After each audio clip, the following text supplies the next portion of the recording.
Hello, ఇవాళ easy చట్నీస్లో Vijji మీతో share చేసుకోవడానికి తెచ్చింది నూపిండి, ఆవకాయ, మామిడికాయతో ఆవకాయ. ఇది ఆవాలు లేకుండా ఆవకాయ. దీన్ని ఆవ పడని పెద్దవాళ్ళకి, కారం తక్కువ తినే చిన్నపిల్లలకి ఈ ఆవకాయ చాలా టేస్టీగా ఉంటుంది. స్టవ్ వెలిగించుకుని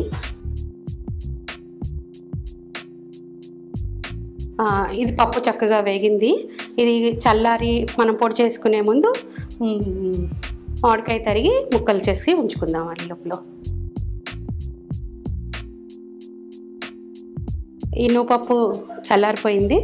దీన్ని చక్కగా మిక్సీలో వేసి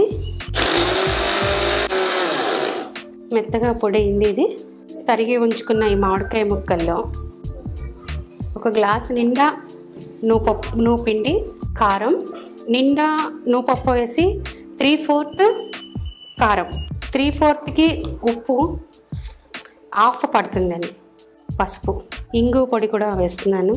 ఇవన్నీ ముక్కలకి పట్టేలాగా బాగా కలిపి, ఇది చక్కగా నూపొడి తోటి చేయడం వల్ల చిన్న కమ్మదనంగా ఉంటుంది. ఆవఘాటు అనేది అసలు ఇందులో కనపడదు.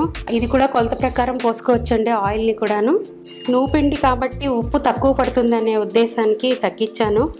మీరు రుచి చూసి మీకు అవసరం అవుతుంది అనుకుంటే ఇంకొంచెం ఉప్పు వాడుకోవచ్చు మీరు. ఇప్పుడు నూపిండి ఆవకాయ రెడీ. ఈ నూపిండి ఆవకాయ మీరు ట్రై చేయండి. మీరు ట్రై చేసి ఈ పచ్చడి మీకు నచ్చినట్టయితే నాకు లైక్ పంపించండి.